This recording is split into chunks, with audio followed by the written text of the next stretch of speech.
Бисмиллахи-рахмани-рахим. Вие го слушате вториот дел од книгата Вистинското значење на изразот Кхатаман, набиен. Оваа книга е напишана од Васим Ахмад.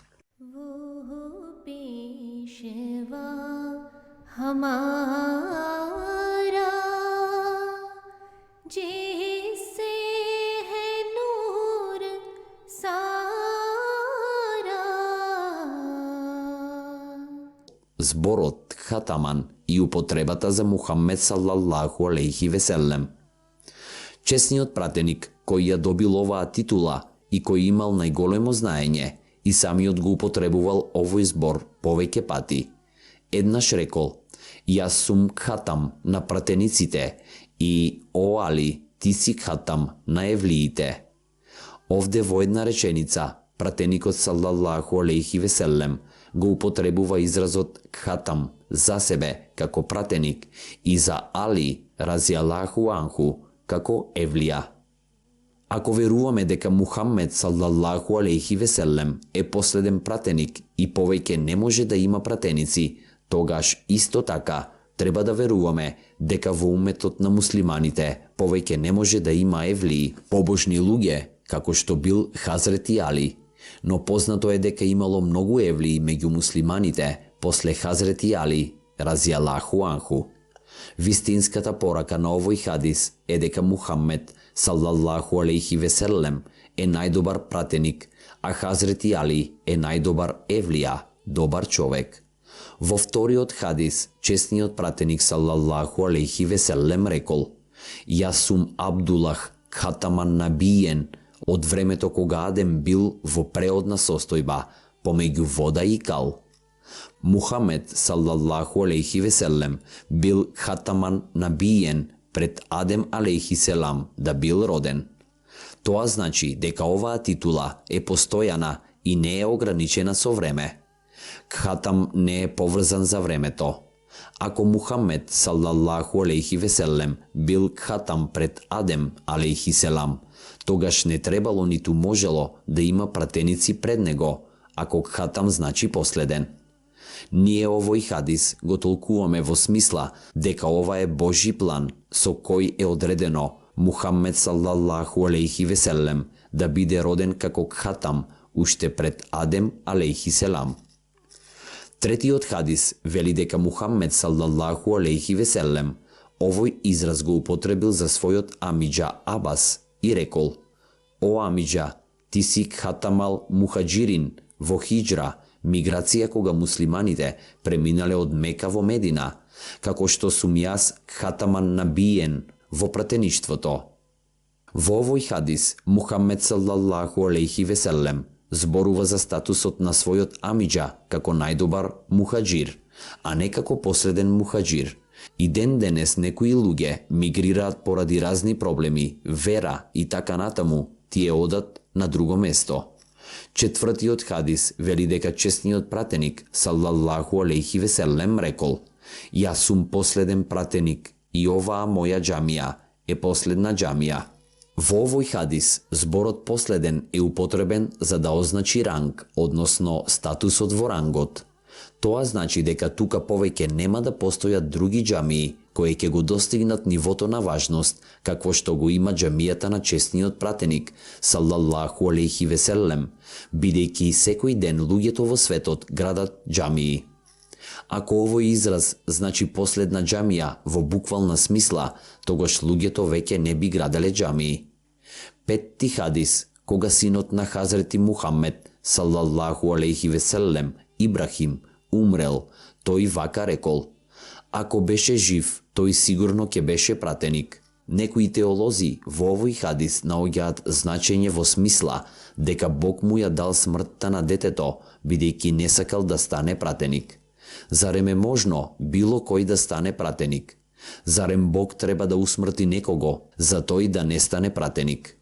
Тоа е причината поради која многумина зналци велат дека изразот Кхатам се однесува на ранг. Хазрети имам Мулах Али Кари, познат зналец кој починал во 1014 година по хиџра или 1605 година од новата ера, го објаснил овој хадис и рекол: ако Ибрахим беше подолго жив, и ако станеше пратеник, и ако Омер станеше пратеник, и двајцата како и Иса, Хазир и Илијас алейхиселам би биле подредени на чесниот пратеник саллаллаху алейхи веселем. Тоа значи никако не е во спротивност со зборот Хатаман Набиен, печат на пратениците, бидејќи тоа само значи дека после чесниот пратеник саллаллаху алейхи веселем не може да постои пратеник кој би ги укинал неговиот закон или не би припаѓал на неговиот уммет. Хазрети Аиша разијалаху анху рекла: кажете за сигурно дека тој е Хатаман Набиен, печат на пратениците, но не велете дека нема да има пратеници после него. Хазрети Аиша била учена и добро го познавала исламот.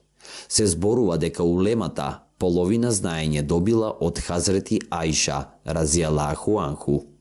Објаснување на хадисот Ла набија баади, нема пратеник после мене. Ние веруваме дека чесниот пратеник саллаллаху алейхи веселем рекол: Ла набија баади, нема пратеник после мене, но тој за истиот предмет говори и во другите хадиси. Кога го читаме тој хадис, може да ја видиме пораката и што се мислело со тој израз. Од овие зборови нема пратеник после мене се поставува прашањето колку после, дали кратко, подолго време, до судниот ден или некое одредено време. Еден друг хадис дава одговор на ова прашање. Кога честниот пратеник саллаллаху алейхи веселем рекол: нема пратеник кој ќе дојде помеѓу мене и Месихот. Во еден друг хадис, честниот пратеник саллаллаху алейхи веселем, ветениот Месија 4 пати го нарекувал Аллахов пратеник со овие зборови: непријателите ќе го опколат Иса, Аллаховиот пратеник и неговите другари. Тогаш Иса, Аллаховиот пратеник и неговите другари ќе му се обратат на Бог и ќе го извлечат од опасноста, и конечно Иса, Аллаховиот пратеник и неговите другари повторно ќе му се обратат на Аллах. Кога за иста тема го читаме овој хадис, согледуваме дека не постои спротивност помеѓу овие зборови. Не е можно во еден хадис пратеникот да вели дека ќе нема пратеници после него, а во другиот дека некој ќе дојде после него како Божји пратеник. Се работи за тоа дека еден вид на пратеништво е завршен. Мухаммед саллаллаху алейхи веселем е последниот пратеник кој го донел законот, шеријатот. После него нема да има пратеници кои ќе донесат нова книга. Ваков вид на пратеништво е завршен, но друг вид на пратеништво е можен и можно е да дојде пратеник кој ќе го следи честниот пратеник саллаллаху алейхи веселем, како што е и кажано во честниот Куран. А кој му се покори на Аллах и на овој пратеник, тој ќе биде со оние на кои Аллах им ги подарил своите благослови, меѓу пратениците, меѓу вистинолюбивите, меѓу шехидите и меѓу добрите луѓе. А тие се најдобри другари. Ова е посебна благодат од Аллах, он е доволен зналец. Хазрети шех Ул Имам Ибн Катибах починал во 260 година по хиджра, вака го прокоментирал она што го слушнал од Хазрети Аиша. Тврдењето на Аиша не е против она што честниот пратеник саллаллаху алейхи веселем го рекол со изразот Ла набија баади, бидејќи тој всушност мислел дека после него нема да дојде пратеник кој ќе го откаже неговиот закон. Имам Мухаммед Тахир починал во 986 година по хиджра или 1578 година од нашата ера, кажал: кога пратеникот велел нема пратеник после мене, тој мислел на тоа дека ќе нема пратеник после него кој ќе го откаже неговиот закон.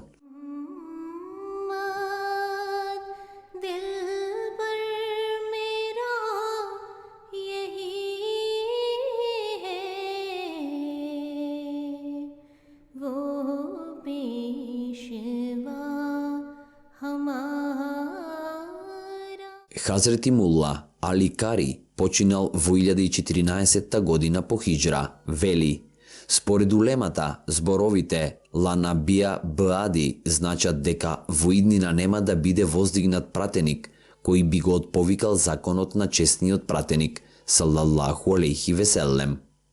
Абдул Вахаб Шаарани, починал во 976 година по хиџра, вели: објаснувањето на хадисот Ланабија Баади и Ларесулла Баади ни зборува дека нема да има пратеник кој ќе донесе закон после пратеникот салаллаху алейхи веселем. Хазрети Шах Валиуллах од Делхи, починал 1176 година по хиџра, кажува: од хадисот на честниот пратеник салаллаху алейхи веселем, Ланабија Баади и Ларесулла Баади, заклучуваме дека престанало пратеништвото на пратениците кои донесуваат закон. Спротивно на овие објаснувања на старата улема, денешните верски службеници и теолози, од друга страна, тврдат дека во склад со толкувањето на изразот Хатаман Набиен, никаков пратеник, ниту оној кој носи закон, ниту оној кој не носи закон, ниту верник, ниту неверник, ниту слободна, ниту независна личност со порака, ниту роб, никогаш повеќе нема да може да дојде. Накратко, никој и никогаш не може да се појави, дури и ако некој поединец потполно биде вистински и искрен следбеник на честниот пратеник салаллаху алейхи веселем. Од друга страна, тие цврсто веруваат дека Иса алейхи селам, кој бил пратеник на израелците и кој бил следбеник на Муса алейхи селам, ќе биде пратен од небото како Аллахов пратеник и веровесник. Некои оџи велат дека тој кога ќе дојде, ќе го прими исламот и ќе стане пратеник. Што тогаш значи кхатам? Дали тоа значи дека стариот пратеник може да дојде, а некој од умметот на Мухаммед салаллаху алейхи веселем не може да ја добие оваа титула? Од една страна, тие велат дека честниот пратеник салаллаху алейхи веселем е последен пратеник, а од друга страна, тие веруваат во она што е спротивно на нивниот прв аргумент. Ние веруваме во сите пратеници и во сите Божји книги пратени од Аллах. Тоа е кхатам, верување дека сите пратеници биле пратени од Бог, а дека Мухаммед салаллаху алейхи веселем бил најдобар пратеник и со него е завршено пратеништвото на пратениците кои носат книга или закон. Тој бил најсовршен и поради тоа е кхатам. Неговата позиција и височина нималку нема да ја загрози оној кој биде пратен од Бог, а кој е верен следбеник на Хазрети Мухаммед салаллаху алейхи веселем и на неговиот закон, бидејќи нема повеќе книги на закон после честниот Куран. Но и самиот Мухаммед салаллаху алейхи веселем предвидел дека после него некој високо духовно воздигнат може да биде одреден од Бог со Аллахова помош, да ги упати луѓето. Тој е како месечина која прима светлина од сонцето. Така, следбениците на Мухаммед салаллаху алейхи веселем примаат светлина од Мухаммед салаллаху алейхи веселем и тој не е независен пратеник. И на крајот, ние ќе ви понудиме уште еден ајет од честниот Куран, кој го советува човештвото дека секогаш кога ќе се појави пратеник, тој треба да биде прифатен. О, деца Адемови, ако дојдат пратеници меѓу вас, говорејќи ви ги моите ајети, тогаш оној што се плаши од Бог и се поправи, над него ќе нема страф и тој нема да тагува. Прогласот кој вели деца Адемови се однесува на сите луѓе, на луѓето од времето на честниот пратеник салаллаху алейхи веселем и на идните генерации, а не само на оние кои живееле во далечното минато и дошле непосредно после Адем. Наредбата која е дадена овде гласи: кога и да им дојде пратеник и ги учи Аллаховите ајети, тие се должни да му помагаат. Како што веќе објаснивме, после честниот пратеник не може да дојде пратеник надвор од неговиот уммет, надвор од неговите следбеници или надвор од неговиот закон. Таа личност само му се покорува на честниот пратеник и покажува најголема љубов кон честниот пратеник. Дури тогаш тој може да ја добие титулата на пратеник. Според многуте други ајети и хадиси, сосема е јасно дека личноста која ќе се појави во досното доба во умметот на честниот пратеник, како имам Мехди и ветениот Месија, ќе биде пратеник. Според ова значење, тој е пратен од Бог, тој ќе ја добие Божјата објава и тој ќе биде наречен пратеник. И неговото доаѓање е знак дека исламот е жива вера, во која од почеток до денес се појавуваат побожни луѓе, како муџадиди. И во 15 век по хиџра се појавил имам Мехди и ветениот Месија. И тој не донел ништо ново, туку дошол да го исчисти исламот од сите новотарии и да не врати кон исламот на честниот пратеник. Во ова ја гледаме убавината на исламот. Нека Аллах ги упати нашите браќа муслимани да ја разберат важноста на прифаќањето на овој имам и заедно да продолжиме со ширењето на исламот во целиот свет, меѓу сите нации, меѓу сите народи, без оглед на нивната боја или расна припадност. И треба на сите да им ја покажеме убавината на честниот пратеник и убавината на исламот.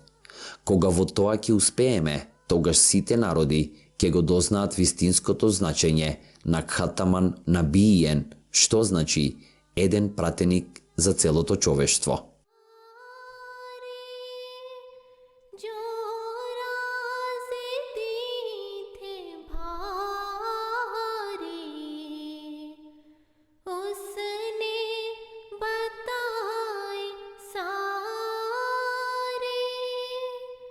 दौलत का देने वाला फरमा रवा यही है वो पेशवा हमारा. Ова е последниот дел и книгата Вистинското значење на изразот Кхатаман Набиен е завршена. Еселаму алейкум.